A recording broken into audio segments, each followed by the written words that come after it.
The Jihad Cash Spigot by Investors Business Daily, June 23, 2009. Homeland Security. Recognizing that money is the mother's milk of terrorism, the U.S. cracked down on charitable fronts after 9/11. The new administration thinks it went too far. In fact, it's hinting at loosening restrictions, a move that threatens to reopen the financial pipeline between several Muslim charities and overseas terrorists that Treasury shut off after 9/11. Left-wing activists, meanwhile, are helping convince the public that charities deserve a second chance. On the heels of President Obama's Cairo speech, in which he suggested relaxing Treasury anti-terror, quote, rules, unquote, the ACLU published a well-timed report slamming those very rules. It makes a point of noting throughout the thick report that Treasury policies, quote, developed under the Bush administration, unquote, are undercutting Obama's mission to reach out to Muslim countries. What's more, they're denying American Muslims the, quote, right, unquote, to make donations to Islamic charities. Quote, U.S. terrorism financing laws and policies developed under the Bush administration are inhibiting American Muslims' ability to freely and fully practice their religion, unquote, the ACLU says, noting that, quote, zakat, unquote, or Muslim charitable giving is a pillar of Islam. The New York Times gave the report currency with a sympathetic story, quote, ACLU report says anti-terror fight undercuts liberty of Muslim donors, unquote. It highlighted Obama's pledge in Cairo to work, quote, with American Muslims to ensure that they can fulfill zakat, unquote. Quote, in the United States, the president explained, rules on charitable giving have made it harder for Muslims to fulfill their religious obligations, unquote.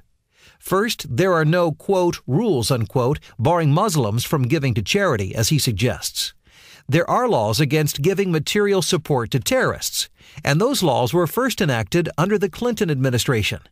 They've also made it harder for jihadists to fulfill their own perverted religious obligation to murder Westerners. If it weren't for Treasury's crackdown on charitable fronts, they'd still be siphoning off donations for terrorist attacks. Material support laws have become a sore subject for Muslim groups and their allies like the ACLU because the vast majority of terror is carried out by Muslim groups with Muslim money. Second, the president and the ACLU imply that the right to give donations in the name of zakat is absolute. It's not. And nothing is stopping Muslims from giving donations to legitimate charities, Muslim or non-Muslim, or through their mosques to fulfill their religious obligation. The ACLU whines that its choices are limited now that 9 major U.S. Muslim charities have been shut down. In each case, however, evidence that the charities funneled money to al-Qaeda, Hamas, and other terrorist groups was overwhelming.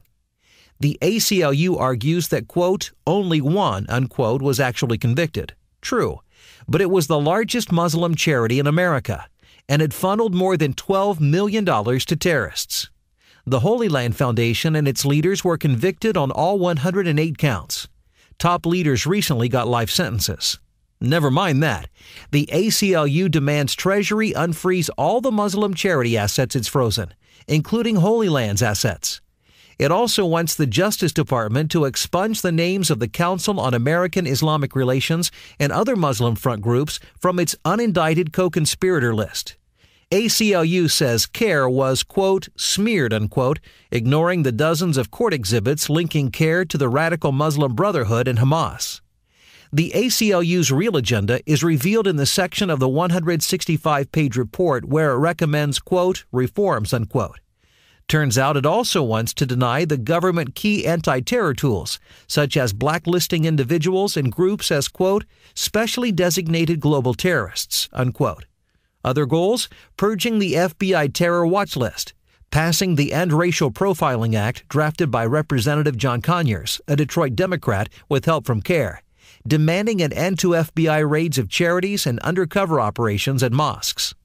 The ACLU, moreover, proposes giving charities advance notice of investigations to provide them, quote, the opportunity to cure any issues, unquote, or shred documents as Holy Land executives did. They also stored incriminating papers at off-site locations and swept their offices for FBI bugs. The real purpose of the ACLU and its report is to dismantle, piece by piece, the terror-fighting infrastructure erected after 9/11 to protect the nation. It's no coincidence that the flow of terrorism slowed after we choked off the flow of money and other activities. Reopening the spigot now may win points with Muslim leaders like CARE and placate the civil liberties crowd. But it's a suicide wish. Copyright Investors Business Daily. Read by OutloudOpinion. For more podcasts, go to ibdeditorials.com and outloudopinion.com.